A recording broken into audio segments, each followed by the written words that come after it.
My great uncle, Elder P.R. Favors, was one of Bishop Mason's helpers when he came to Chicago.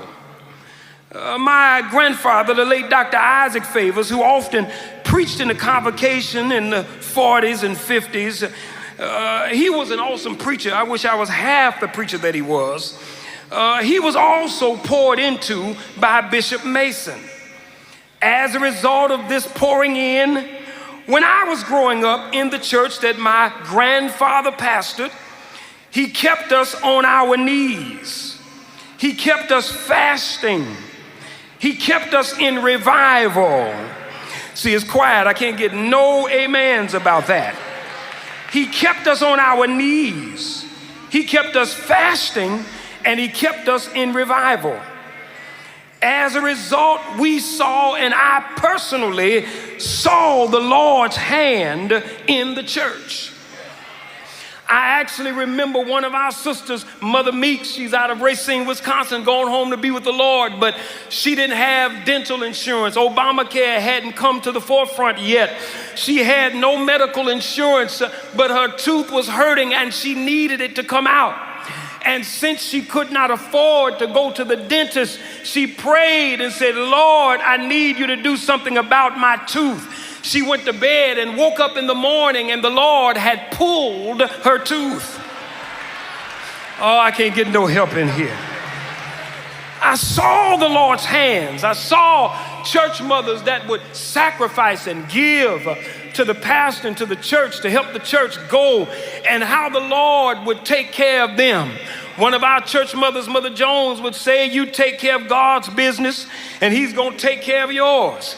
And the Lord would provide her with rent, would see to it that her gas stayed on, lights stayed on. She kept clothes on her back and food in her refrigerator. Her testimony was, if you take care of God's business, he'll take care of yours.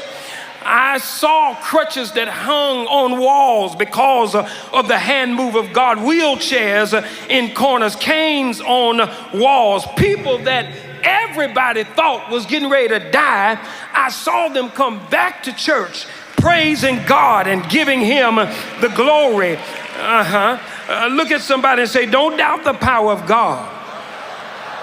Now, in my little time as a preacher, I've been blessed to see some of the same moves of God myself. In my own ministry, I've seen dead raised.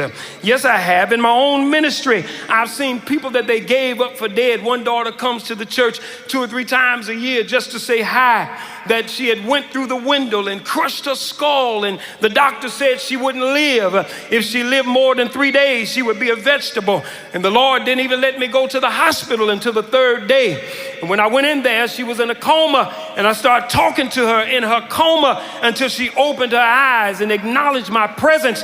And to this day, she comes back to the church just to say, hello. The vegetable comes in on 2 legs, and the vegetable comes in with arms that move in her right mind and says, hello. I've seen the power of God. One sister was in the hospital, and I don't even know what happened myself. The daughters called me and said to me, listen, we need you to come because they've told us it's time. We've got to unplug mama. We've got to let her go, take her off of the respirator. And so I went, my wife and I, to the hospital, Olympia Field, St. James. And when we got there, we called the daughters into the room to have a final prayer. And I was going to offer some words of comfort. And when I opened my mouth, the words that spilled out was, Lord, give us some more time.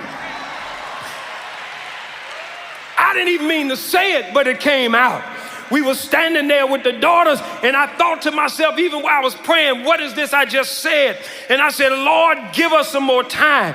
And when we left that hospital, they had to make a decision to unplug mama. They decided they would wait until the next day. The next day came, and when they went in the room, mama was sitting up saying, y'all need to take this stuff off of me because I can't breathe. You got this breathing machine on me, and I can't breathe. Don't doubt the power. Don't doubt the power of God. I've seen God work. I've seen God's ability. God can do anything.